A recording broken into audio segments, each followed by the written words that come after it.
tó bá jọba tán kò lè kọrin mọ́ láyé wọn kì í fi orí Àwùjalẹ̀ kọrin tó ẹ gbàgbé ẹ̀ nǹkan tó ń ṣe most people nìyẹn wọ́n pé wọ́n fẹ́ kó di ọba so Popsi wọ́n pé wọ́n láìpẹ́ di ọba. ẹ̀gbọ́n sí Alhaji kí wọ́n bá jọba tán ẹ̀gbọ́n sọ máa kọrin àbí wọn ò ní kọrin mọ́ wọ́n ní wọn ò gbúdọ̀ forí ọba wọn ò gbúdọ̀ fi kọrin ẹ̀gbọ́n sí lóòótọ́ ní Alhaji kí wọ́n lè fi iṣẹ́ orin kíkọ lẹ̀ kán lè bá jẹ́ Àwùjalẹ̀ àbí wọn ò ní fílẹ̀ tán bá jọba tán ẹ wo àṣírí ọ̀rọ̀ oríṣiríṣi ọ̀rọ̀ àṣírí ó tún nínú fídíò tí wọ́n play fún yín yìí ẹ jọ̀ọ́ ẹ má gbàgbé láti subscribe sórí Gbémi Débẹ̀.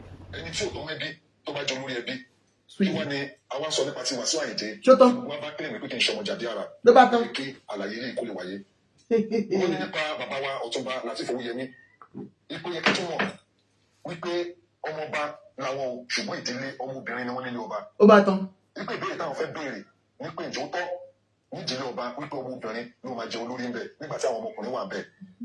wípé àlàyé lẹ́yìn àwọn fẹ́ béèrè lọ́wọ́ àbúrò àwọn tó jẹ́ Ìyáàfin Ìyábọ̀ Òdúnẹ̀yẹ wípé ǹjẹ́ ó lè bímọ lénìí nínú àwọn ọmọkùnrin ẹ̀ wọ́n lè padà wá jẹ́ olórí ẹbí Òdúnẹ̀yẹ nígbà tí àwọn ọmọkùnrin wà ń bẹ.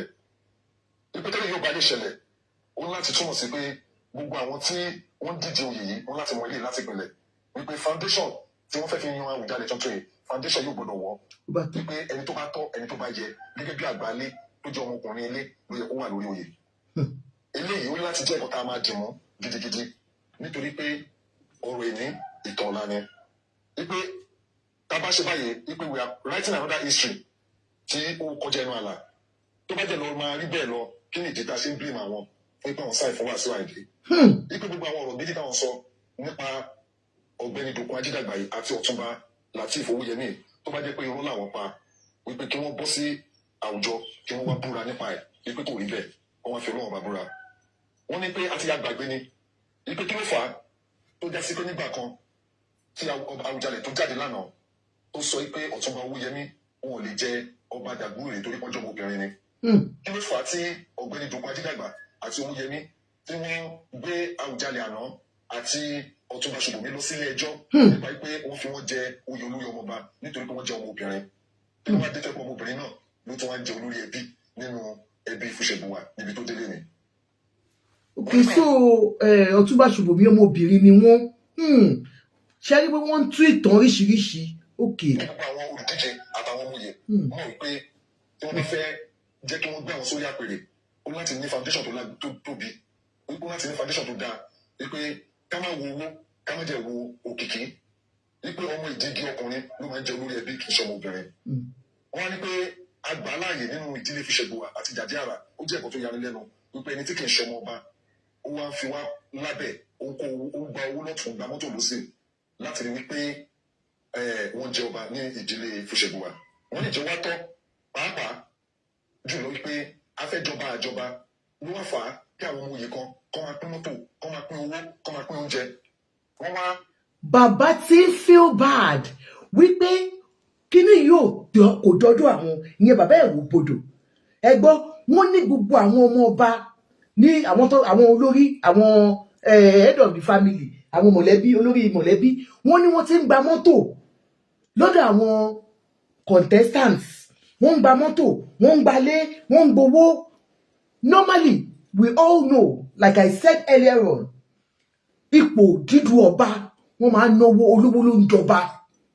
mo rántí ìgbà tó fẹ́ jọba Ògbómọ̀ṣọ́ torí ẹni tó jọba Ògbómọ̀ṣọ́ close mọ́ ẹni tó close mọ́ mi nígbà yẹn tẹ bá rí owó tọ́nà exchange tọ́nà. Do not let us judge Ayinde based on those women because wọ́n ríran ojú wọn ò fọ́ nígbà téèyàn ṣe fídíò yẹn years before bóyá ló pé 1 year I played it when Emmanuela got married to my father. I said look tí obìnrin bá lè gbọ́ ilé tó lè decide òun ni now love ni ọ̀rọ̀ ìfẹ́ ni bí àdánwò ni torí wọ́n ní tí Àyìndé bá wà in love báyìí a máa sunkún bíi bíébì ni èmi ò mọ alẹ́jì ni. So ẹ jọ̀ọ́ ẹ má bínú Mr. Ombon ẹ má sọ̀rọ̀ sí ẹ má sọ̀rọ̀ 1 minute please sir let me just conclude.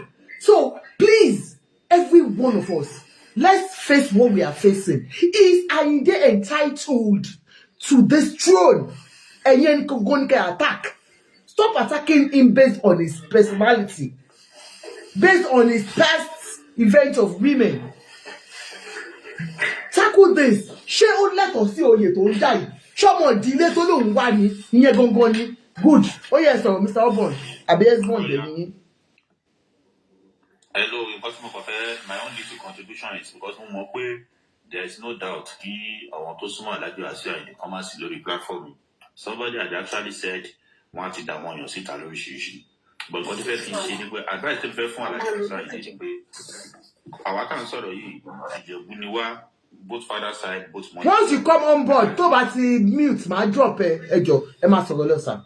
Advice tó fẹ́ fún Alhaji Wasiu Ayinde ni pé kàn jọ nítorí Ọlọ́run àwa láìkí wọn gan but kàn jọ nítorí Ọlọ́run kàn ṣe díẹ̀díẹ̀ kàn má jẹ kàn ro tàwọn ọmọ tó bí ẹgẹtẹ it is crystal clear pé okay he is from Fikri Porte kódà nítorí ọ̀rọ̀ yìí àwọn ọ̀rọ̀ tí ò jẹ́ ká máa gbọ́ sétí wọ́n ti ń tú síta lóríṣiríṣi àwọn ọ̀rọ̀ tí ò jẹ́ kó máa bọ́ta ó ti bọ́ síta irú ìgbésí bí ṣe jẹ́ ọmọ Ìjẹ̀bú tó láti jẹ́ ọ̀rọ̀ ti di mi ìdílé Ìfìṣẹ́gbùwà ẹni mo ti jáde tèmi gan òde mọ̀ mi ẹ̀ bá gbọ́ pé bàbá Alhaji Wasiu ṣe Ìjẹ̀bú ni wọ́n sí wọ́n sí nítorí nǹkan tó ń ṣe yẹn ó ti ń mú ìtukùtù síta when it's your tó bá kan táìmù Fikri Porte wait for that time ó bọ́ta ní Fikri Porte tó jáde ẹ má lọ gba wàhálà alẹ́ ní ìdílé tó kọ̀ ẹ kò ní fẹ́ máa kírètì ẹ fẹ́ kírètì wàhálà akọ̀dẹ́sí kan tó ṣe wà Alhaji Wasiu Ayinde ni pé ó wò pé òun náà láti jọba bóyá gbogbo ọ̀rẹ́ ẹ̀ ti ń jọba àwọn Akíṣíkù àwọn Elégùṣì gbogbo òun náà fẹ́ jọba Ìjẹ̀bú yàtọ̀ sí Èkó Ìjẹ̀bú yàtọ̀ when you look at it nígbà tí ìdílé Ìfìṣẹ́gbùwà sọ pé tó deny Alhaji Wasiu pé it's not from their family look at what federal government did federal government láti republish lẹ́tà yẹn tí ò ṣẹlẹ̀ rí. We know you have been dropping our name pé bóyá Tinubu ló ń sọ ọkọ̀ tẹ̀fẹ́ lọ Tinubu ti yọ wá ara ẹ̀ you don't understand.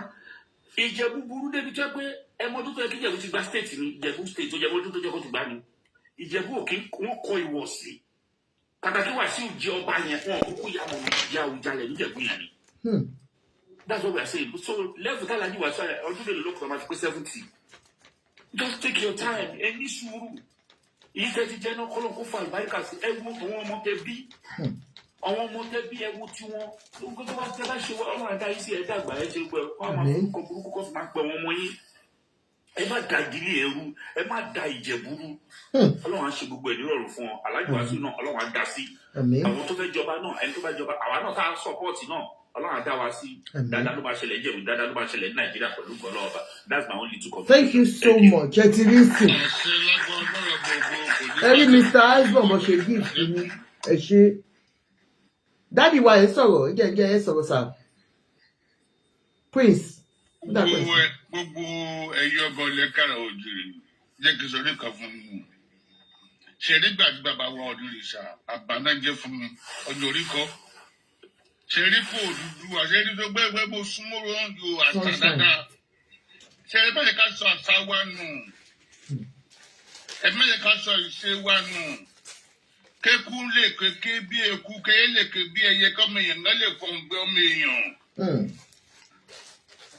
Ok, ẹ jẹ́ ká gbọ́rọ̀ kan sí ìfẹsọ̀rọ̀ kan fún yín sí inú mi dẹ̀dùn pé ayélujára ti wà káàkiri àgbáyé báyìí. Ẹyẹ wo ọba wo ẹ̀mí àti ìlú wo gbà tó máa dá o lágbára lọ́fún ìjọba pé kì í ṣe fá. From attitude and his behaviour and his character is he want to be a king? Capital no. Ṣẹ̀rí àṣà ọmọ tó wá ti ń sọ owó òṣìjú lè àbá ẹ̀ ọmọ àlè ní. Kí má ṣe tètè pẹ̀lú àwọn òyìnbó ní 100 million times mú amúra traditionally lọ síbẹ̀ ni ẹ lè rí pàbí kó múra India ẹ lè rí India kó múra Romania ẹ lè rí Romania kó múra America. We need to showcase our culture and tradition everywhere we are. Ilé ìlànà tí kẹsàn-án náà dé ẹjọ́ àní iṣu kálábẹ́ káwùsà Ìjẹ̀bú alárẹ̀ ọmọlága mẹ́rìnlélógún Ìjẹ̀bú tí mo mẹ́wo tẹ́ máa gbọ́ pé mo Fátímù Trust Nigeria Limited nìbàdàn pátá ọba tèmi tó bí ọmọ Ìjẹ̀bú òde ni o ẹgbẹ́ ilé ọba yẹn gan ni mo súnmọ́ Ìjẹ̀bú dáadáa kò yí tó jẹ́ ìwújú mọ̀ gbogbo Ìjẹ̀bú àgbà Ìjẹ̀bú alárẹ̀ ò lè gba ìdọ̀tí yẹn o tẹ́gbọ́ ẹ máa bẹ́tò yín lọ. Ẹ ṣe sà ẹ ṣe dájú mi àmì sà next person. Bùsì ẹ kalẹ́ sà. kì í ṣe òun ló ń sọ̀rọ̀ anyway, ọkọ ẹ̀ ló ń sọ̀rọ̀. Ṣe rí issue ọ̀rọ̀ Wàsíù yẹn. ok ẹ̀yin gbé àkáǹtì ìyàwó yín wọlé Exactly, yes. ṣé nítorí pé kíni fi Èmi ò ṣe TikTok or ló ṣe TikTok, mo kàn listen sí kan. ẹ̀yin tí mo mọ̀ ẹ̀yin tẹ̀ ń toast mi ṣe bá máa ń sọ̀rọ̀ dáadáa lé. Yes, sir. So,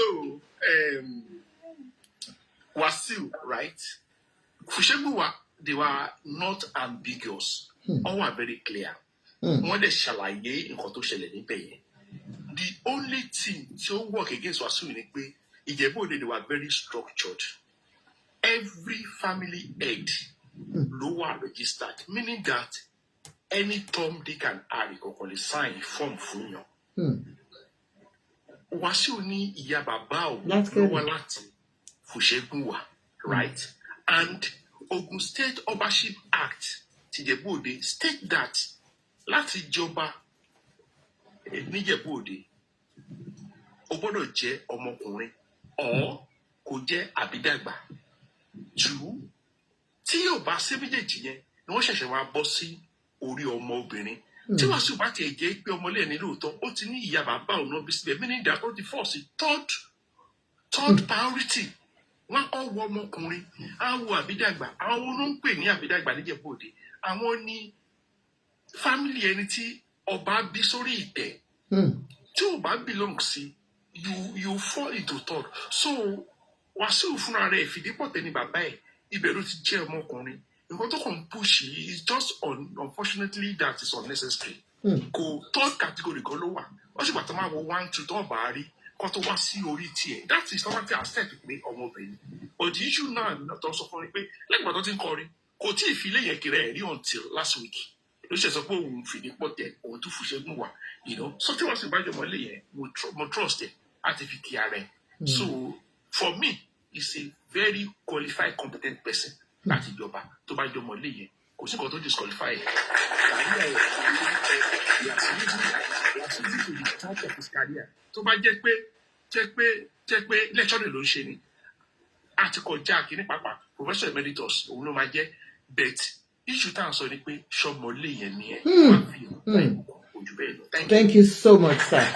Seriously, constructively, he has made his point. Ẹ má jà máa jà, ṣe ti gbọ́. Bóyá tó gbéyàwó wọn wà bẹ́ẹ̀, wọ́n tẹ̀ wọ́n lọ́yàn, ẹ kó rí wọn pé dáadáa.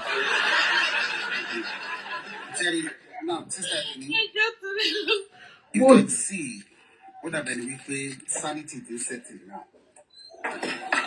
Sherry, mo fẹ́ bẹ̀ wá, mo fẹ́ rọ̀ wá. Tabati was on the social media. We should try as much as we could to censor our dialogue. I can lucky Morawa.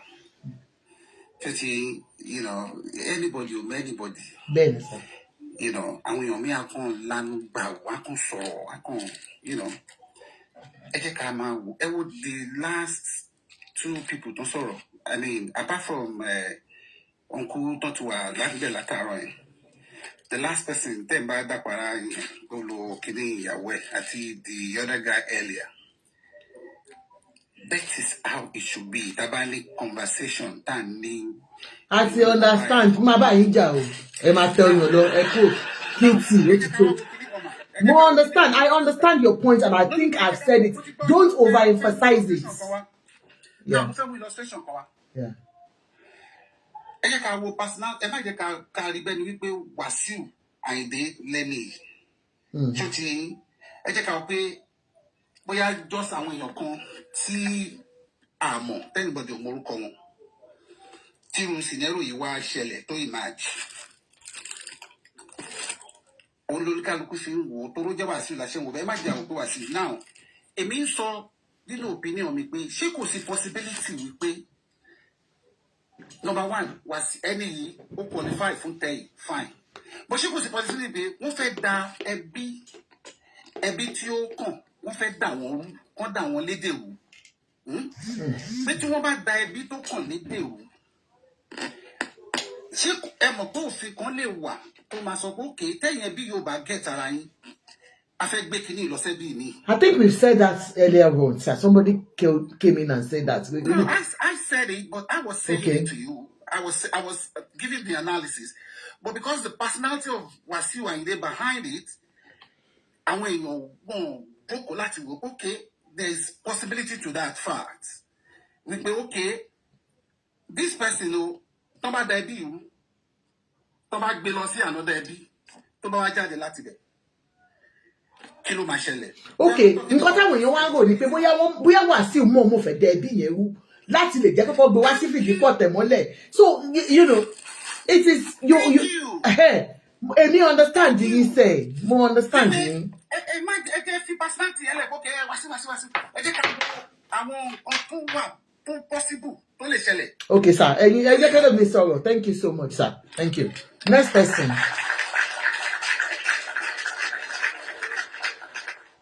Adi, Isibula Abitalode, who is speaking? Ṣé anybody fẹ́ sọ̀rọ̀? Okay. Anyway.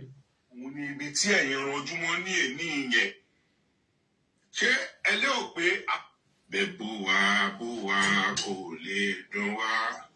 Bẹ́bù wa kò lè dùn wá. Ìpà tí ẹ ń po ṣe lásán. Èébú tẹ́ bú wa yẹ̀yẹ́ yín o. Alhaji King Wasiu Ayinde Ọmọgbọ́láhàn. Tí wọ́n bá ń wá ẹni tí Ọlọ́run bá kẹ́jù, ẹ wà lára wọn. Tó bá ń wá ẹni tí Ọlọ́run ọba tó nífẹ̀ẹ́ sí jù nílé ayé yìí, ẹ jẹ́ ìkan ní inú wọn. Ṣùgbọ́n ẹ kì í ṣe ẹ̀dá tó ní ìtẹ́lọ́rùn. Ìdí tó ṣe jẹ́ pé gbogbo ibikíbi báyìí lè máa fẹ́ tojú bọ̀. Gbogbo ibi tí a bá lè tojú bọ̀ rí, ibẹ̀ máa ń dàrú ni. Ọlọ́run bá kẹ́yìn débi pé kì í dọ̀bálẹ̀ kí ọba kankan mọ́. Ẹ máa ń nawọ́ sí wọn, ẹ má bínú o, ṣẹ́jọ́rọ̀ Bíóyè yìí, ẹ mọ̀ pé èmi àti Bíóyè ti ní issue tẹ́lẹ̀tẹ́lẹ̀ rí nípa ọ̀rọ̀ Bọ́lá Tinubu, and I'm always very cautious on how I handle this matter because èmi àti brother mi àti parí ìjà wa. But sincerely, like I said, everyone has a say in this particular matter. And the say is, yeah, I don't believe you should be, or I believe you should be. Bíóyè tí láti ìgbà tí ọ̀rọ̀ Wasiu Ayinde ti ṣẹlẹ̀ yìí sí, ó ti jáde, ó sọ àwọn nǹkan. This particular one tó ń sọ yìí, ẹ jọ̀ọ́ nítorí Ọlọ́run, just don't be biased. Just open your hearts and your mind towards it. He said, kí ni tí Ọlọ́run ò ti ṣe fún Wasiu? Èmi gan mi tí rí. Tó bá ní height of his career, Fuji mi tí dáàdì máa ń sọ, wọn ò parọ́. Bó ṣe jẹ́ pé Alhaji Barrister ló jẹ́ kí Fuji jẹ́ Fuji. But tó bá ní èní, ẹni tó yẹ kí Fuji yìí máa jẹ́ Fuji. K1 the ultimate ni. K1 ó máa fún wọn ní date níjọ́ tó máa ṣe party ni o. Tó bá fẹ́ kí K1 wá ṣeré ní party ní wedding ne, òun ló máa fún ẹ ní date tó máa mú láti jọ́ tó máa dóyàwó ẹ̀ tẹ́ máa ṣe wedding o. So bọ́lá ò ṣe kẹ́tó nìyẹn. So kíkẹ́ tó ń sọ ni pé, what else do you want?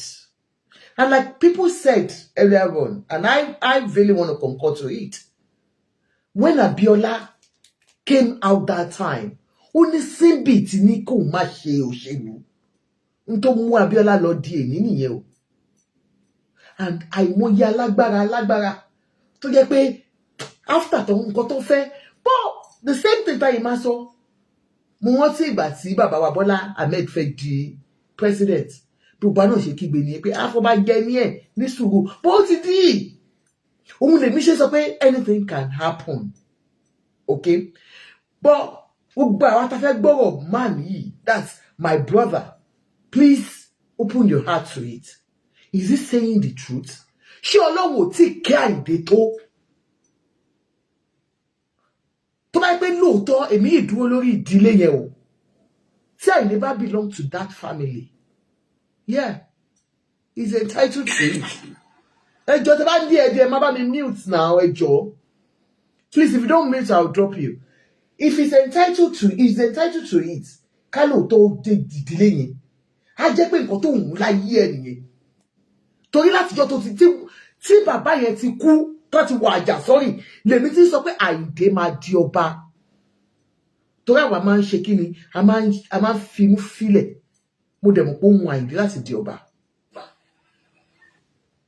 ṣó ti yé yín so ẹjọ ẹ máa gbọ́ ọ̀rọ̀ lọ. bá wọn ní ọwọ́ ni Ọlọ́run bá kẹ́ yín dé. wọ́n ní kò kí ń dọ̀bálẹ̀ fún èèyàn kankan mo yìí sọ níjẹta because ó ti mọ̀ pé orí adé lòun ó ti ń pèpè ara ẹ̀ sílẹ̀ wípé òun máa di ọba kò kí ń fẹ́ dọ̀bálẹ̀ fún anybody mọ́m Farida nítorí ó ti mọ̀ pé òun fẹ́ di ọba láti ilẹ̀ ntí òye gbogbo yín nìyẹn Àyìndé is arrogant ó mọ̀ pọ̀ bá lòun aládé tó wà lórí mi adé orin nìkan kọ́. pé kò sí ibi tí ẹ lè travel dé in fact ẹ travel ju pilot mi lọ. Ọlọ́run bá kẹ́ yín débi pé the best of the best obìnrin òun lẹ ti bá sùn. bá sùn ní kọ́kọ́ o òun ló ti gbé sínú ilé gẹ́gẹ́ bí ìyàwó bẹ́ẹ̀ ni ẹ wo Emmanuela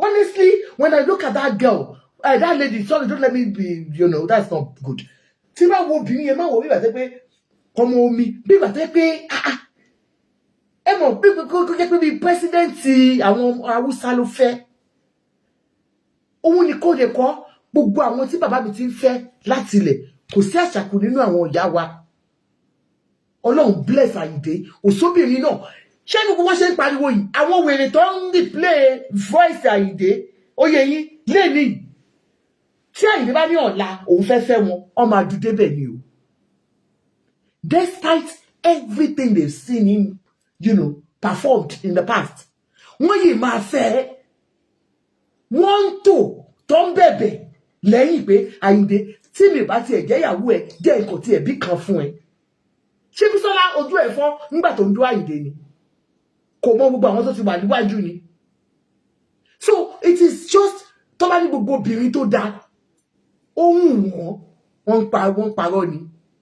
obìnrin òun lẹ ti bá sùn Ọlọ́run bá kẹ́ yín ẹ tún ṣe abiyamọ ẹlòmíín ṣe iṣẹ́ lọ́wọ́lọ́wọ́ pé owó tóun bá pa ẹ̀yin lòun fẹ́ wá kó fún. ǹjẹ́ believe pé nínú àwọn tó ń jà yìí gan wọn ò fẹ́ káyìndé di ọba nítorí pé ó ìfẹ́ kọrin fáwọn ó yìí wù wọ́n pé káyìndé tí ẹ̀ kó kí òun tó bá jọba tán kò lè kọrin mọ́ láyé wọn kì í fi orí Àwùjalẹ̀ kọrin tó ẹ gbàgbé ẹ̀ nǹkan tó ń ṣe most people nìyẹn wípé wọn ò fẹ́ kó di ọba so Popsi wípé wọn ò láìkẹ́ di ọba bọ̀ wọ́n rò pé ṣẹ̀ ní kọrin fáwọn wọn ni. Ọlọ́run bá kẹ́ yín débẹ̀ obìnrin mi ń dúró pé bẹ́ẹ̀ ṣe rí kùjẹ́kùjẹ́ yìí òun yìí máa bímọ fún yín obìnrin mi ń dúró pé sẹ́ẹ̀ kóun tó kú òun máa bá yín ní nǹkan ṣe pọ̀ ṣùgbọ́n kì í ṣe ẹ̀dá tó ní ìtẹ́lọ́rùn ìdí tẹ́ṣẹ́ ranjú mọ́ Àwùjalẹ̀ nìyẹn kò sí nǹkan méjì tẹ́ fẹ́ fi Àwùjalẹ̀ ṣe ẹ fẹ́ fi rán oró ni ẹ fẹ́ fi rán oró gbogbo àwọn tí wọ́n búlì yín ìgbà tẹ́ ẹ dàgbà nǹkan burúkú gbogbo nǹkan burúkú ayé yìí òun lẹ ti bá wọn ṣe wọ́n dẹ̀ ní wọn ò fẹ́ ọba tó máa fi àpèrè ṣe retirement ọba tó máa mú development wọ ìlú ìgbà tí Síkírù Adétọ̀nà máa jẹ ọba àbúrò bá bẹ́ẹ̀ ni ọba tọ́ sí 65 years ago ṣùgbọ́n wọ́n ní kò kàwé ìdí tí àwọn bàbá Òdùtọ́lá tó ṣe lọ mú Síkírù Adétọ̀nà wá nìyẹn torí Síkírù Adétọ̀nà skul bàbá Òdùtọ́lá ló lọ àwọn bàbá Òkúnọ́wọ̀ wọ́n dẹ̀ ṣe kí ni wọ́n gbárùkù tì pẹ̀lú àwọn bàbá Ṣónibárẹ̀ ó dẹ̀ fi ọmọdé ó fi jẹ́ tó fi dàgbà òun ni ibi tí ẹ̀yin ranjú mọ́ ní èní yẹn ṣé ẹlẹ́ òpin. bí ó yè n tó máa ṣe mọ́ nǹkan tó máa ń bí mi nínú ìbéèrè ó máa ń sọ̀rọ̀ tán honestly ó máa ń ní ṣẹ́mọ̀ I like kéèyàn criticize èèyàn positively Ọláníyì ẹjọ́ ẹ bá mi mute now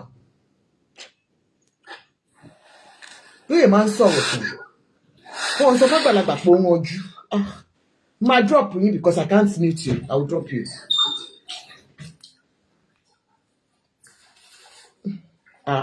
Bọ̀dá yìí wọ́n jẹ́ kí n láì mọ drop jáwọn wọ́n dẹ̀ ń disturb mi. Ó ti yé yín.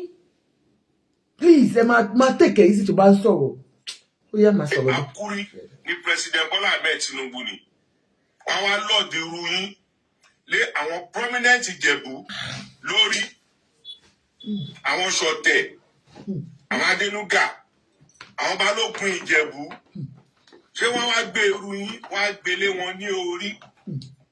Tó bá fi yín jọba, àwọn èèyàn máa kó kúrò nílùú ni. Torí orí ti padà di irú nìyẹn. Fìbí kọ̀ọ̀kan tọmọ wọn ní Ìjẹ̀bú. Dẹ̀ meet up criteria tí àwọn bàbá Awólọ́wọ̀ fílẹ̀ pé kí wọ́n máa fi yan ọba. Ó gbọ́dọ̀ kàwé, ó gbọ́dọ̀ wà upright, ó gbọ́dọ̀ ní integrity, ní ṣíkíní ní inú àwọn kárátà yẹn àti criteria yẹn. Tí wọ́n fọ́ sí age bracket ẹni tí wọ́n fẹ́ fi jọba. Torí wọ́n ti advise àwọn afọbajẹ pé between the age of 40 to 60. Ẹ ti ń kọlẹ̀kùn wọ 70, ilẹ̀kùn ti mú yín ní ọwọ́. So ẹgbẹ́ olúkúrò bẹ́ẹ̀ kò kì í ṣe NURTW. Ẹ̀yin lẹ dàárín àwọn NURTW, ẹ̀yin lẹ dàárín wọn rú. Ẹ̀yin lẹ dàárín àwọn onítìátà rú. Ẹ̀yin lẹ dàárín àwọn Fuman, Fuji Music Artist of Nigeria. Ẹ̀yin lẹ dàárín wọn rú. Gbogbo ibikíbi tí ẹ bá fi ojú sí, tẹ bá ti orí wọ̀, ibẹ̀ máa ń bàjẹ́ ni. Ìdí táwọn èèyàn ṣe ń sá fún yín pẹ̀lú àwọn ọmọ dáadáa tẹbí tí wọn ṣe fẹ́ kọ̀ọ̀kan nù wọn. Torí kò sẹ́ni tó fẹ́ jẹ́ àná yín. Torí you are a self-centered human being. Ẹ máa ń like láti ran òró. Àbí sóyè. Àwọn ọ̀rẹ́ yín tẹjọ lọ sí Jamaitu. Wọ́n ní kí n má pè yín ní Wàsíù Oníṣàwòrò lẹ́sẹ̀. Nítorí pé wọ́n náà bí kú nìyí. So kí lẹ̀ ń wá níbi Àwùjalẹ̀? Ní ìwà tó dáa, ẹ máa ń sọ̀rọ̀ jàùjàù. Ẹ̀yin tẹ́ sọ̀rọ̀ sí odindi ọba Olúwo, tẹ́ yẹ̀yẹ́ Olúwo. Ẹ̀yin tẹ́ sọ̀rọ̀ ṣáńkà, ọ̀rọ̀ àlùfáàṣà, tẹ́ sọ sí former governor of Lagos State, Akínwùmí Ambode. Ṣé irú yín wà lóye kó fi jọba? Ṣé tó bá tiẹ̀ gbé fún yín pé Wàsíù gbà ó, tó yẹ kẹ́ gbà? Kí ló dé tí ò ní gbà? Àbí bẹ́ẹ̀ ṣe wà yìí tẹ́ bá jẹ́ afọbajẹ, tó bá mú irú kárátà Wasiu Ayinde wá síwájú yín pé kẹ́ recommend ẹ̀ fọba. Ṣé ilé ìṣiṣẹ́ ti fi irú yín jọba pẹ̀lú ìwà tẹ́ni lọ́wọ́? Ẹ̀yin tí ẹ lè manage matrimony. Àbí òye. Ẹ lè manage obìnrin kan fún ọdún kan. Àbí òye. Oṣù kan ò lọ, ká má gbọ́ nǹkan kan ní orí yín. Drama ti pọ̀ jù. Ṣé irú yín wá ni wọ́n máa lord lé àwọn prominent people of Ìjẹ̀bú lórí? Àbí òye. Àwọn orúkọ tẹ kólẹ̀. Wọ́n ní kẹwàá defend díẹ̀ torí gbogbo document ni wọ́n ní lọ́wọ́. Pálí tẹ fi travel 86. Èyí tẹ fi travel lọ London ní 87. Èyí tẹ fi lọ sí Hajj ní 89. Èyí tẹ lò lọ sí Amẹ́ríkà 92, 93. Tẹ padà lọ sí London. Wọ́n ní kọ́pì ẹ̀ lọ́wọ́ o. Wọ́n ní kẹwàá defend díẹ̀ torí ẹ̀ tó ṣe anífowóṣe mọ́ màṣáàlẹ̀ ń jẹ́. Báwo lẹ ṣe arrive dé orí màṣá? Ẹ kó sworn affidavit wá. Kẹwàá defend èyí tó jẹ́ orúkọ yín nínú gbogbo ẹ̀. Torí ìgbà tó dún pọ́n yín, nǹkan oríṣiríṣi nǹkan burúkú lẹ ti gbélé ayé yìí ṣe. Bàbá yín, Musa Àdìsá ló ń jẹ́, Ẹ̀túwá ló ń jẹ́ Musa. Ìjẹ̀bú ò kì í jẹ́ Musa o. Haúsá ò dẹ̀ kì í jẹ́ Àdìsá. Adìẹ ní sùn. Ta ló bí Àdìsá Adéfowóṣe? Ta ni bàbá tó bí bàbá Àdìsá? Àdìsá ló bí Wàsíù. Àbí òye. Ta ló bí Àdìsá? Ta ni bàbá bàbẹ́? Ibo ni ìdílé yín? Agboolé yín? Ẹ kà sí. Kọ́nà bèrè yín bẹ̀. Kò ń ṣe ilé Ojúṣàgbọ́lá tẹ́kọ́ o. Ilé tẹ́ ti ṣẹ̀wá tẹ́ ti jáde. Torí Fìdípọ̀tẹ̀ tẹ́lẹ̀ tọmọ 18th century ni orúkọ Fìdípọ̀tẹ̀ jáde. Fìdípọ̀tẹ̀ aka ni kò kí ń ṣorúkọ èèyàn ọba tó fi ìdí ọ̀tẹ̀ polẹ̀ torí gbogbo àwọn èèyàn tó bá dìtẹ̀ pẹ̀lú ẹ̀ ó máa ń kọ́ńkà wọn ni ìdítọ́ nickname ẹ̀ ní Fìdípọ̀tẹ̀ nìyẹn so a lè trace ìran yín mẹ́rin back to 18th century ta ló bí Musa bàbá yín Àdìsá ta ló bí bàbá ta ni bàbá bàbá ẹ̀ ìyẹn lọ́rí ká wá sọ o kò ṣe pé kẹ́ máa kọrin pé entitlement yín tán mọ́ wọn ní ìdílé mẹ́rẹ̀ẹ̀rin tó ti ń jẹ ọba so ẹ má fi ọkàn sí wọn ò fẹ́ yín bẹ̀ ìdí tẹ́ ẹ rí pé kò sí ẹ̀dá kan tó bọ́ta láti sọ pé yes òun tọmọ Wàsíù àmọ́ àbúrò bàbá yín àmọ́ ẹ̀gbọ́n bàbá yín àmọ́ àbúrò títí yín àmọ́ ẹ̀gbọ́n yín ẹ kó wọn jáde kó wá dífẹ́ǹdì yín wọ́n ní tẹ́ bá tó kẹ́ máa bọ̀ nílé ńlá bẹ́ẹ̀ bó wá kò lè. Bísóyè ọ̀rọ̀ yìí dùn mí o ó dẹ̀ mọ̀ pé èmi àti ẹ ní sùúrù ẹ yẹ kí n bá sọ please ẹ má bínú ó dùn mí nǹkan tí Bísóyè ṣe ẹ mọ reason mọ̀lẹ́bí lèmi àti Bísóyè ó dẹ̀ mọ̀ pé ọmọ Àyìndé ni mí ó dẹ̀ sọ ọ̀rọ̀ tó pọ̀ tó yìí fún dádì mi ó sọ ìtàn bó ṣe ṣe náà nìyẹn tó ní kí dádì mi sọ ibi tó sin bàbá òun sí òun ló kọ́kọ́ gbé sàárè Àyìndé ló gbé wọ réèsì sàárè bàbá Àyìndé ló gbé wọ réèsì Prince ẹ jẹ́ ń jẹ́ kẹ́ sọ̀rọ̀ ẹ sọ̀rọ̀ sà. Nígbà tí mo kò wí pé tọ́mẹ́dúró àbátan ìpè àbárọ̀bá àrọ̀bá tẹ̀lé ní ẹni ọba àtàn ebi òǹfà àgbàlagbà ṣé rí mo bá sọ fáwọn kan ìpè ọmọ kékeré ẹnu lẹ́bọ àgbàlagbà ẹnu lẹ́bọ kẹ́nu má pa ẹnu lẹ́bọ ṣé rí poesi àṣọ síta bẹ̀dá tí kò jẹ́ máa hard ṣé láwọn tó ń advice Alhaji ní Wasiu Ayinde pé ó wá di Àwùjalẹ̀ ṣé rí tí ọlọ́wà mi fọ̀rọ̀ kí àbàwọ̀ IPO Abíọ́lá àbátí mọ́nàmọ́ àdánù ṣé rí jáde àwọn èèyàn rẹ̀ wọ́n fẹ́ di president Nàìjíríà ó bọ́ sí wáyé sí àlàyé o náà sọ pé wọ́n gbọ́dọ̀ fún èèyàn ìjírí àwòdì wọ́n gbọ́dọ̀ fún èèyàn ìjírí erékí sọ́rí wọ́n gbọ́dọ̀ fún èèyàn jẹ́ oyè mámù kó tún mọ́ ọ̀tún sí ríkì ṣé rí dáìdàdẹ̀ wà ídẹ̀rẹ̀ wọ́n máa ń kọ̀wé gan pé alágẹmọ tó jó lẹ́tẹ̀ ikú ń pa pèlè tàṣí ọ̀pọ̀ tó jẹrẹ mọ́lẹ̀ táwọn lè fọ irin bí ojú kan ra wa àwọn ọmọ tá a bí sílẹ̀ ńkọ́ ṣe rí dáìdà wà yìí ìjẹ́ ká sọ́ra sí ọ̀rọ̀ pọ̀ nú kálukú ṣùgbọ́n orí ayélujára la wà yìí ẹ ṣe sà olùwàgbàdo kálukú ẹ ṣe sà Mr. Adéadé ní kí n mute àwọn ok ẹ má bínú mo mute yín ni ẹ má bínú mo tell everybody tó bá ń bọ̀ ẹ má mute ara yín síbà mi ní mute yín ó yá ṣe tí mo ti mute yín sà. Ẹ káàbọ̀ mà Adéadé ẹ káàbọ̀ ẹ jọ ẹ bá mi engage life yìí náà ẹ ní kinní kan àwọn ló ń jẹ kí ló dé.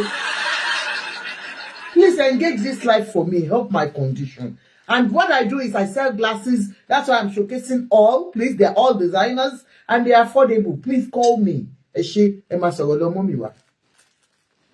Làbákẹ́.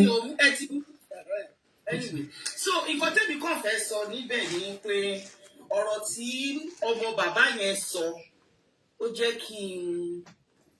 kí n máa ronú. Ọmọ bàbá tó bá 30 ni. Bàbá Robodo. Ibi tí mo ti fẹ́ sọ̀rọ̀ ni pé téèyàn bá need help èèyàn ló máa lọ ń bá ẹni yẹn pé òun need help. Tati mi need help bàbá ẹ̀rù òbodò. Náà wá gbé sínú mọ́tò lọ sílé Wàsíù. Gbé bàbá ẹ̀rù òbodò.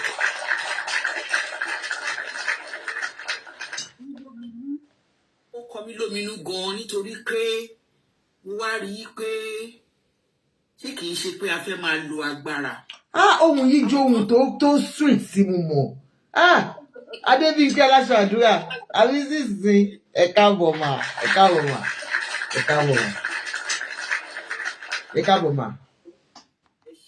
Ẹ kú ètò ẹ kálẹ́ ẹ kú ètò. kò sí nǹkan tó ní pé kéèyàn má ní ambition. Thank you, Lapa. Alhaji Wasiu Ayinde wọ́n ní ambition ni. Ní gbogbo èèyàn dẹ̀ ti sọ lẹ́ẹ̀kan yìí pé tó bá jẹ́ pé òótọ́ ni wọ́n wá láti ìdílé Fusegbuwa. Gbéwà. Fusegbuwa. Wọ́n á ti fi kọrin tipẹ́.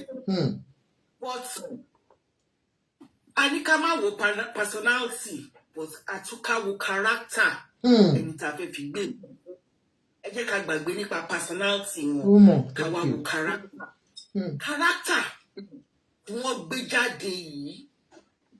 I'm talking for myself and not for anybody. Yes, ma'am. Ó fẹ́ jẹ́ kí n bá ìwọ̀n tó bá jẹ́ pé mo wà lára ẹni tó lè jẹ́ pé tó máa tick boxes.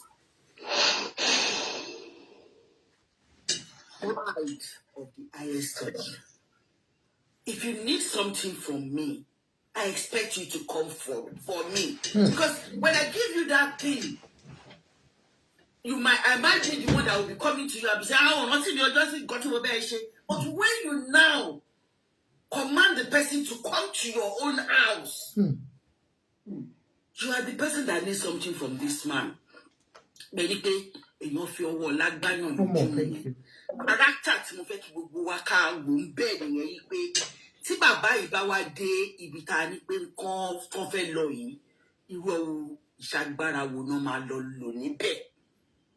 Ó dà bó ṣe ní ambition o, ó dà bó ṣe fi wà mọ̀yàn o, tó dẹ̀ fi wà sọ̀rọ̀ gẹ́gẹ́ bí òye mi. Ṣùgbọ́n ẹ jẹ́ ká wo character yẹn dáadáa.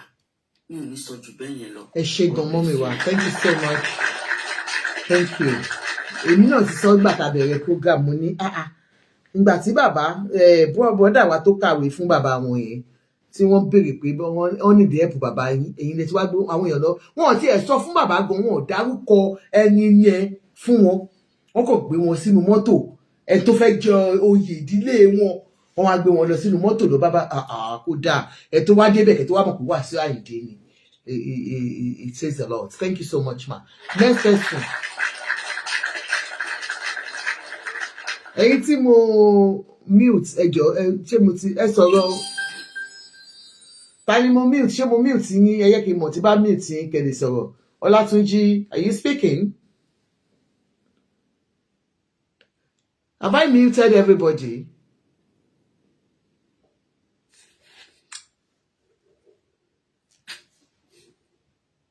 Hello?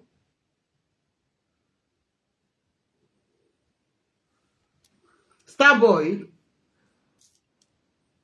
I'm going... Okay, all right. Because I wanted to drop... No, come on now. Let other people talk. I'll just wait.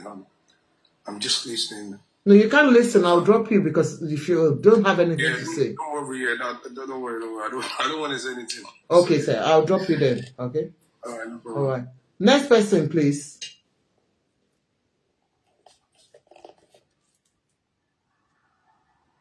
If you've got anything to say, say it. Now, on this particular one, see, brother me, Bisoye gbé jáde.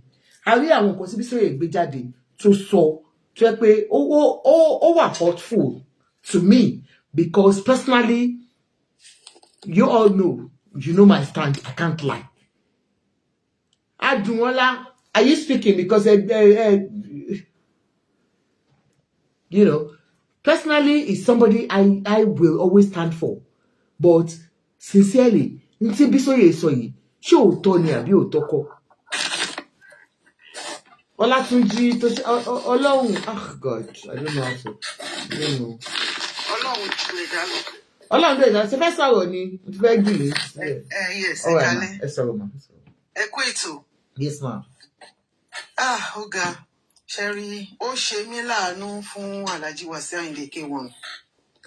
Kò kìí ṣe pé bóyá wọn ò lè jọba. Ṣùgbọ́n wọ́n ti ní ọ̀rọ̀ wọn dàbí ẹni tó ní Ìjẹ̀bú á ní ó ní orí rírí ọmọ àìrí. Ẹ máa mo ti gbọ́. No, Bísí Ọlábísí èèyàn kan tó ń bú mi bí nìyẹn ni mo wà biased. Wọ́n lọ fọwọ́ fa wàhálà ni. gbígbà téèyàn lọ fọwọ́ fọná Wàsíù Àyìndé ló wá di mẹ́ta kọ́bọ̀ lórí títì ládùúrú bó ṣe personality wọn bó ṣe mọ̀ èèyàn tó bó ṣe gbajúmọ̀ tó kí ni wọ́n ń wá nídìí ọba ṣùgbọ́n èmi mọ̀ pé tó bá jẹ́ pé ìdílé ọba náà ti bí Alhaji Àyìndé Wàsíù tó bá jẹ́ pé ilé tí ọba kàn nílé wọn wọ́n lè fi wọn jọba but for the fact pé ilé tí ò ń ṣe ilé wọn náà tójú bọ̀ òun ló fa gbogbo ẹlẹ́yà tí wọ́n ṣe yìí tó bá jẹ́ pé ilé wọn níṣẹ́ ní gbogbo ìta ń sọ yìí mo like Wàsíù Àyìndé látòrí first record wọn tàlà 84 kan ní first record Wàsíù Àyìndé o kì í ṣe tàlà 84 it's not I love his music up to today but àwọn character àwọn ò dá lóòótọ́ ṣùgbọ́n tó bá yẹ pé ilé wọn ni wọ́n ti ń jọba àwọn tó wà nínú ilé wọn ló máa fi wọn jọba nídìílé wọn kò ń ṣe àwa tá à ń sọ̀rọ̀ yìí ṣùgbọ́n torí pé ìdílé yìí ò kàn wọ́n ṣé wá ti rí nǹkan tí Wàsíù ṣe ó máa kọ́ many people lọ́gbọ́n pé nǹkan tí ò bá ń ṣe tiẹ̀ má tójú bọ̀ má ganu sí bí ọ̀rọ̀ brọ́dà mi wọ́n ti lọ ganu sí nǹkan tí ò kàn wọ́n Alhaji Wàsíù Àyìndé ti dá wàhálà lẹ̀ fún àwọn ọmọ wọn lọ́jọ́ iwájú torí tó bá yẹ pé ìdílé ibi tó ti ń jọba ni wọ́n ti bí wọn lóòótọ́ tí wọ́n tó bá kan lé wọn tí gbogbo àwọn ọmọ àwọn yòókù bá ń jáde wọn ò ní screen ni wọn tó bọ́ ṣe máa screen àwọn ọmọ Alhaji Àyìndé torí àwa Àjẹ̀bú we don't joke with ọmọ lè súnwọ̀ wà ọmọ ta ni ẹ́ even ní ìdílé ibi tó ti bí ẹ. ok nǹkan tẹ mí nìyẹn ẹ máa sọ French ṣe wá débi ẹ sọ Yorùbá. aláti sọ fún yín we don't joke with it especially irú oyè Àwùjalẹ̀ yẹn tí wọ́n bá bí Alhaji Àyìndé nílé Fìdípọ̀tẹ̀ wọ́n wá sọ̀rọ̀ Fúsẹ̀gbùwà là ń sọ kì í ṣe Fìdípọ̀tẹ̀ wọ́n ìtẹ̀yàn máa change orúkọ láàrin 2 minutes Nàìjíríà ló gbá pálapàla yìí ṣe bí Europe lèmi àti yín wá ṣẹlẹ̀ déédéé lẹ́nìísìn kẹfẹ́ máa jẹ́ orúkọ yìí different name ṣé o máa convenient ní. ní sábà ń fill form níbí báyìí wọ́n á béèrè your mother's maiden name. Mother's maiden name, can you change it in They do 2025 and go back there and change another one 2026? Is possible? No. Ẹ̀yin tẹ́ ní dájì mi. Tí gbọ̀ngbà tó lóhun Ìṣọ̀lá. You never heard about it nínú any record ẹ̀. Irú ẹbí ò gbọ́ ẹ ṣàlàyé fún wa, ṣọ́ tún jẹ́ Ìṣọ̀lá. Ìṣọ̀lá, Wàsíù máa ń pèrè ní Ìṣọ̀lá. Òun náà tún láàyè rè. Ìjà o. Orúkọ mélòó ni Alhaji Àyìndé fẹ́ jẹ́? Ọlọ́run, I feel so sad fún wọn. Wọ́n ṣe tójú bọnú ilé ọba ẹ̀. Tí ẹ wo bí gbogbo èèyàn ṣe ń gbá wọn lórí ẹ, ọba yẹn ń gbá wọn. Gbogbo history táwọn wọ́n fà jáde. It's not good. Ó kọ́ gbogbo wa lọ́gbọ́n. Àkọ́kọ́, ẹ jẹ́ kí gbogbo wa lọ mú pépà àti pen àwa tá wà nílùú òyìnbó ká kọ́ history ibi tí gbogbo àwọn ọmọ tí ìràn wa ti jáde wá torí àwọn ọmọ wa lọ́jọ́ iwájú. Ká jẹ́ kọ́ ọmọ wa mọ̀ ìdílé bàbá yín rè ìdílé ìyá yín rè ká kọ orúkọ gbogbo siblings wa àwọn ọmọ wọn ká tó gbogbo ẹ̀ sílẹ̀ fún wọn. I have done that already náà. Kí ọ̀rọ̀ Wàsíù yìí tó ṣẹlẹ̀. I've done that for many years. Ṣó ti yé yín? Ó dùn mí gan kí ni Alhaji Àyìndé ń wá láyé ìtàn tí ni. Tí Àwùjalẹ̀ bá tiẹ̀ wá wù wọ́n jẹ tó bá jẹ́ pé ìdílé wọn ni fine nígbà tí ó ti ń ṣe ìdílé yín ẹ ti ń joyè tí Wàsíù Àyìndé ò bá jáde rárá Àwùjalẹ̀ tó bá wọ ọbẹ̀ lẹ́nìí pàdí náà máa jẹ́ pàdé náà máa jẹ́ because wọ́n ti jẹ olórí ọmọọba kò sí nǹkan tó kọ̀ sí wọn láti bá Àwùjalẹ̀ sọ̀rọ̀ bó bá yẹ wù wọ́n tẹ́lẹ̀ ẹ wo àtójúbọ̀ sí ẹ wo bó ṣe ń ṣẹlẹ́yà so contribution tèmi nìyẹn pé nǹkan tí wọ́n ọ̀rọ̀ mi dálé lórí ni pé kéèyàn má máa tójú bọ nǹkan tí ò kàn án wọ́n ti wọ́ra wọn lẹ̀ jù. That's it. Ẹ ṣe ma. Thank you. Ibrahim lórí ẹ̀dá ló sí. Ẹ káàárọ̀ sà. Ẹ káàárọ̀ ma. Káàárọ̀ gbogbo ilé.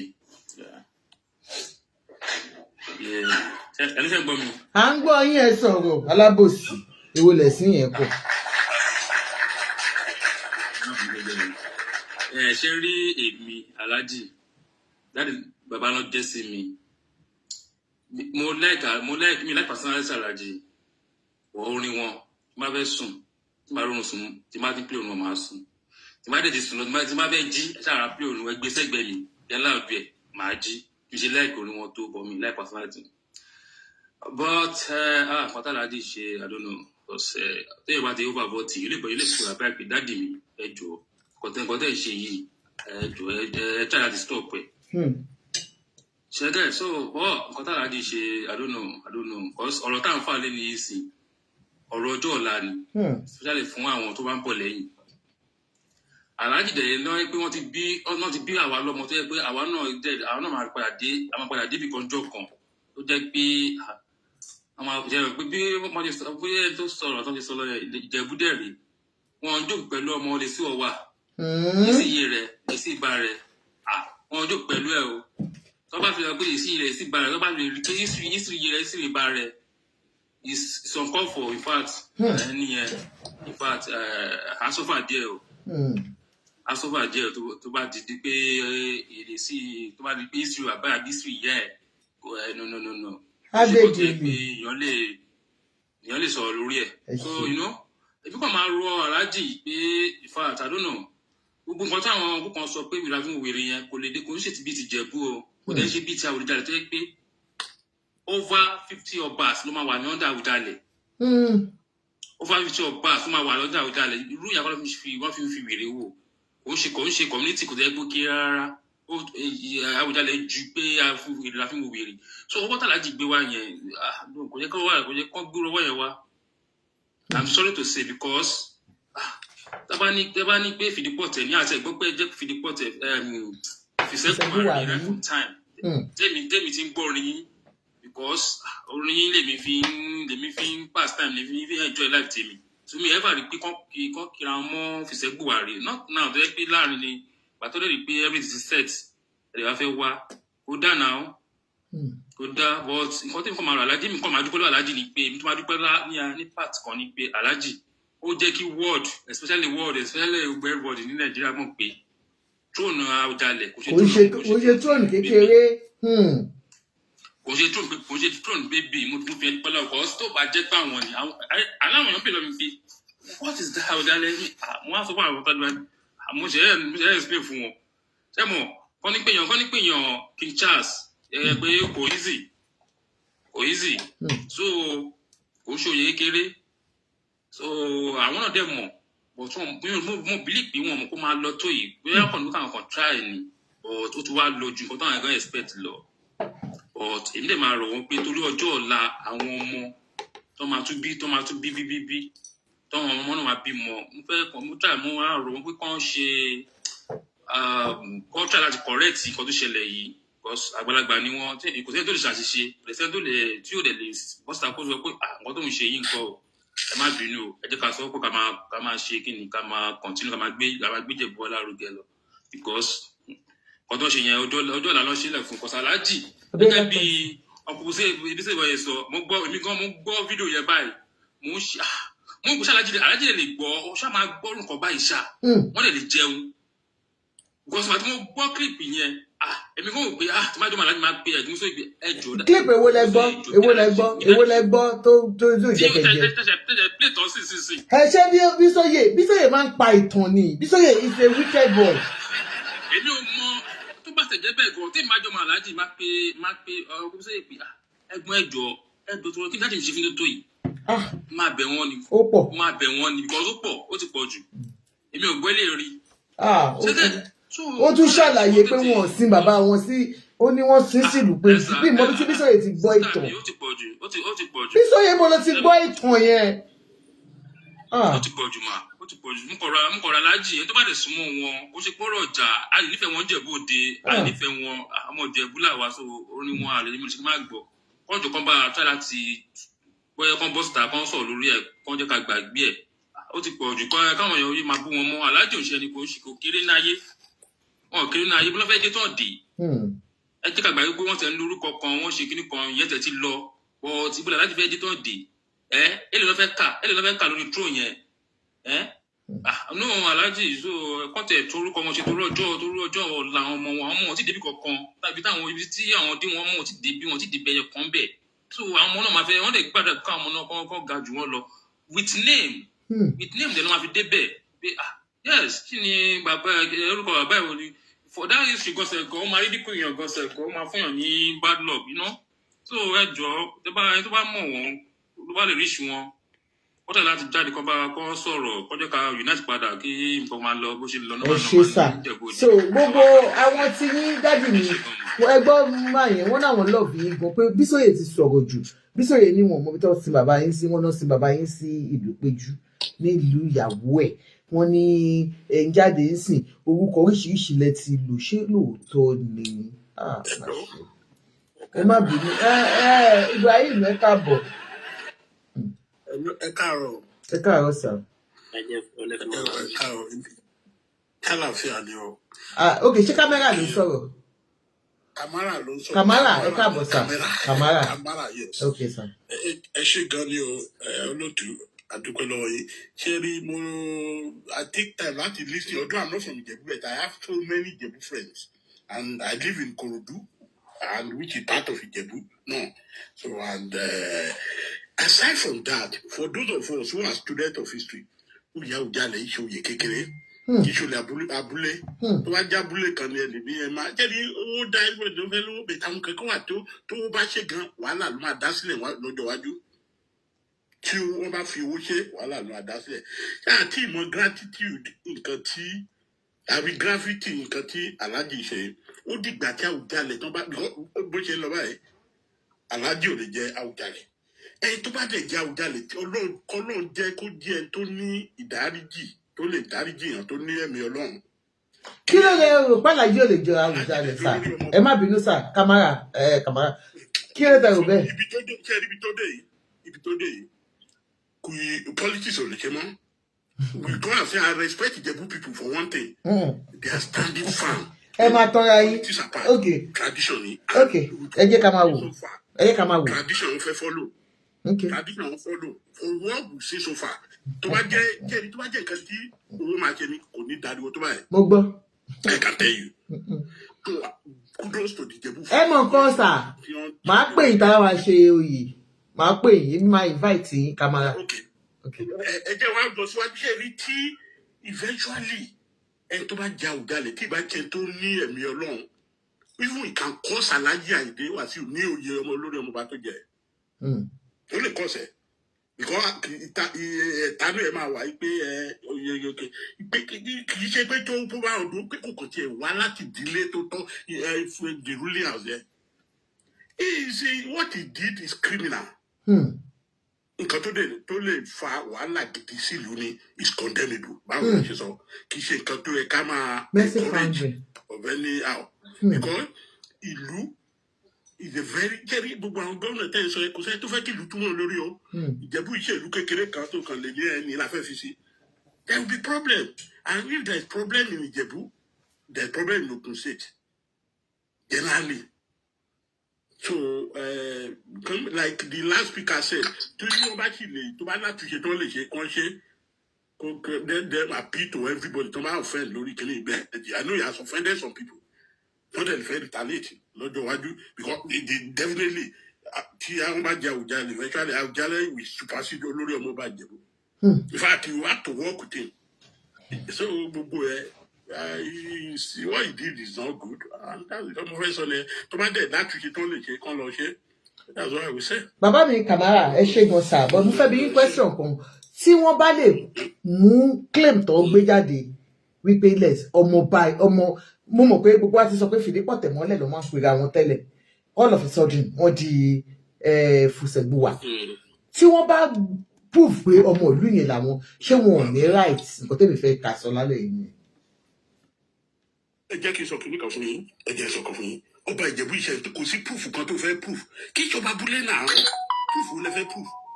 That láti jọ wọn mọ̀ lẹ́gbọ̀n kò sọ nkú kò sí àbúrò ìyá bàbá kò sí kìíní. Ẹ ti wà tọ́ka ìjọba kì í ṣe àtọ̀rọ̀ bóyá wá fún wáṣẹ́ àbí oṣù kìíní ọba ìlú. Ìjọba irú kí bàbá ẹ̀ máa kí ògbébẹ̀ kó má gbé ọkọ ẹ̀ wà àwọn àbúrò bàbá wà. So ta ló ti jáde tó ní ẹbí àwọn ni ẹgbẹ́ òní àbíyá àbúrò bàbá mi kò sí. So inú di olórí ọmọọba tó fi jẹ akàngbá ẹgbẹ́ ordinary ni it's mysterious. And if they've allowed you to do that just kó do adó lẹ́gbẹ̀ẹ́ jẹ́gẹ́dẹ́ kò sí proof. Àwọn ọ̀dẹ́kọ́ ló wà ń Jẹ̀bú náà àwọn ẹ̀dọ́ tó kàwé ni àwọn tó lọ́pọlọ ni náà. You are dealing with people like Sani Kuku. is he a small man? Hmm. Àbò owó lè fẹ́ fáwọn ẹ̀. Owó náà rírí. So it's all indigo. I can tell you. I'm not kò lè débẹ̀. That's established. Kò lè débẹ̀. But nǹkan tó kọ̀ lè ṣe kó ṣe àtúnṣe so that kí ó má fa enmity láàrin àti ẹni tó bá eventually débẹ̀. Nínú ẹbí ẹ̀. Ẹ ṣé sir. Next person. Ká ló fẹ́ sọ̀rọ̀ ẹ jẹ́? Ẹ káàárọ̀ Mr. Ibrahim. Ẹ ṣé. Mo ti ń gbọ́ program láti ẹ̀ẹ̀kan. Nǹkan tí èmi kan máa sọ ń bẹ̀ kó pọ̀ jù. Ìgbà tí mo kọ́kọ́ gbọ́ pé bàbá fẹ́ jọba, mo ní bàbá máa pa star mọ́ mi lára because mo like orin bàbá yẹn débi pé ọba wo ni wọ́n máa padà jọba tán ni a máa gbọ́ pọ̀ bá lọ déré lórí stage. Bàbá yìí kan wọ́n fẹ́ pa ìràwọ̀ ara wọn ni. Ká dúpẹ́ lọ́wọ́ Ọlọ́run pé kò padà bọ́ sí yá. Kò wá padà bọ́ sí báwo lè ṣe pọ̀ bọ́ sí iṣẹ́ ní jẹ́ mọ́. Èwo ni kò padà bọ́ sí abẹ́ ìmọ̀ àgbọ̀ Mr. Kamara wọ́n ní kò padà bọ́ sí. Ọjọ́ wo lè rí tọ́kálẹ́lúyà ní mọ́sálásí rí kò lè bọ́ sí. Ẹ má sọ pé kò padà bọ́ sí wọ́n tí ì ṣe ètò ẹni kò padà bọ́ sí inú yín ti ń dùn. Kò tí ẹ lè bọ́ sí ni. Ìdílé ọba la pè náà kì í ṣe ti abẹ́jẹ president orílẹ̀-èdè ìbò ọba la pè. Láyé àtijọ́ nǹkan tẹ̀mí mọ̀ ni pé wọ́n ní wọ́n gbé ní Ifá bá ti mú ni wọ́n fi ìjọ fi ń jọba. Ọláyé ìsìn táyé ti bàálẹ̀ ti di orí ayọ̀lájú yìí ni gbogbo òṣè ní lórí ètò mọ́. Kí bàbá mi lọ wá bí jókòó sí náà fún wa. Wọ́n ní wọ́n ti joyè kan tẹ́lẹ̀tẹ́lẹ̀ wọ́n yà fọwọ́ móyè tán jẹ yẹn jẹ́jẹ́jẹ́jẹ́. Ó máa fa problem fáwọn ọmọ ọlọ́jọ́ iwájú. Bàbá because àwọn tí ò tó wọn àwọn tí ò tiẹ̀ yẹ kó máa sọ̀rọ̀ sí wọn ń sọ̀rọ̀ sí wọn wọ́n máa pè tán wọn àwọn tó ń sọ àwọn ọ̀rọ̀ tó ń sọ kòkòkò wọn ò wọ̀ tẹ̀ alájọ wọ̀ tẹ̀ ìráìtì ìdáka máa ṣe ní kí bọ́lọ̀ máa bàa wáyé lórí ẹni tó bá fi joyè ìwọ́n tó bá tiẹ̀ ní pé wọ́n fẹ́ fi alájì joyè tẹ́lẹ̀tẹ́lẹ̀ wọn ò kì í ṣọmọ agboolé ibẹ̀ tó bá pẹ́ tó bá yá nǹkan ó ṣẹlẹ̀ náà ni mẹ́wàá ó ṣẹlẹ̀ náà ni. Èmi ò pé mẹ́wàá kankan máa ṣẹlẹ̀ ṣá but ká máa wò ó ẹ ṣe gan ni. Next person.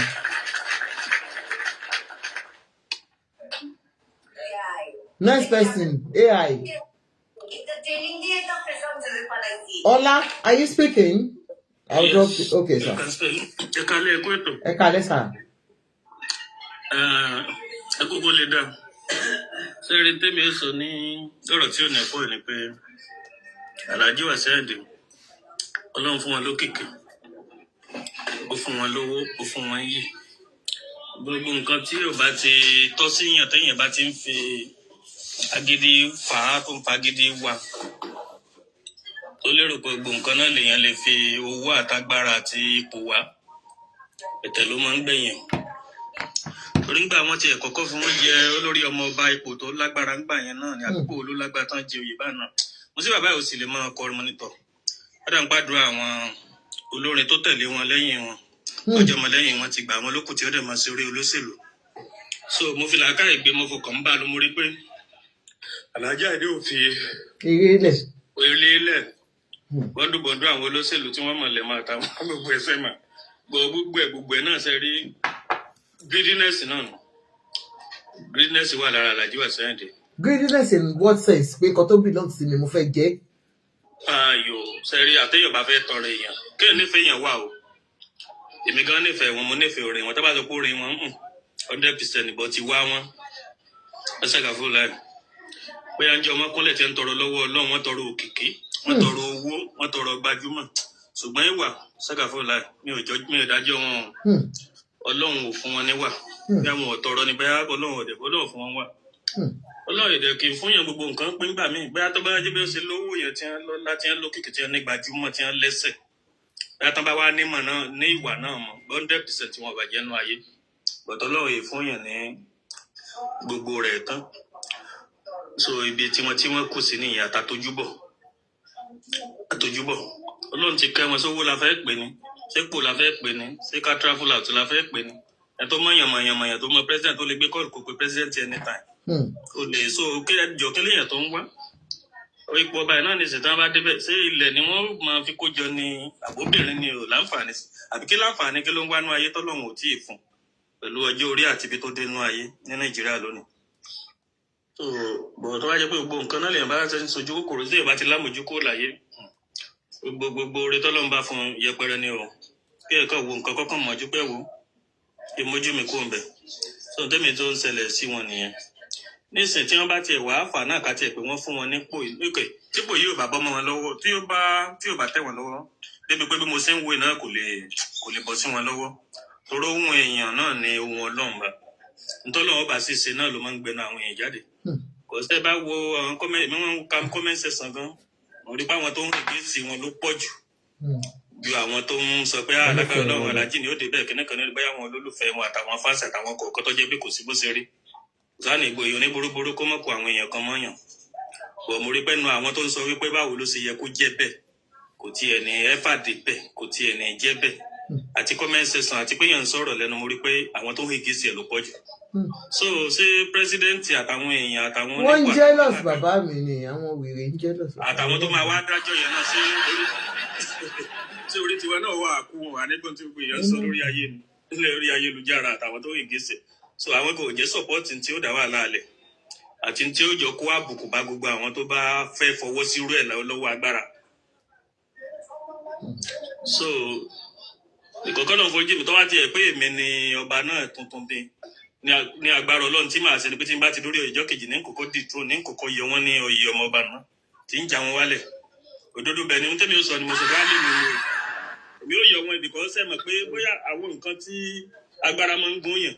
Mr. Kamara gbọ́n kan tí Mr. Ọlá sọ ni. ntẹ́mi ò ṣe lè mi ń sọ ẹ̀ka lè mi ò tiẹ̀ sí ń pọ̀ àdúrà kódà mi ò sọ mọ́ ẹ̀jẹ̀ kú. ìwà yín ò dáa ìwà yín ò dáa ìwà yín ò dáa. kí lẹ wí. ìwà yín ò dáa.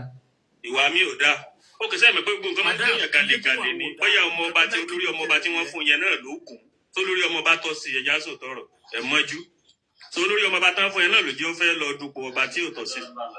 so gbogbo téèyàn bá dẹ̀ ṣe ilé ayé yìí ká rántí pé Yorùbá ló bà mí lẹ́rù jù torí Yorùbá mọ̀ tán pọ̀ tó bá dẹ̀ ń ṣe gàlégàlé èèyàn tí kọjá èèyàn ni tó bá kọjá yìí ẹ̀ àwọn tó ju ẹ lọ bẹnu ayé àwọn tí sì pètè èèyàn ń bẹ lórí ilé ayé tó jẹ́ pé èèyàn ò wò rẹ̀ yóò tún rẹ̀ wò pé sẹ́mi náà mo dẹ̀ mọ́ báyìí sá. ok nígbà dáyé. aláàjì wá sí ìṣe fún yín ẹjọ́ tó lọ tí wọ́n ṣe fún yín. ẹjẹ́ mi ó délẹ̀ o mo sẹ̀mí o mo mọ̀ wọ́n oore wọn mo láìkè ọ. bóyá ẹ jẹ́ kó sọ̀rọ̀ tó Mr. Ọlá ẹ̀yẹ conclude.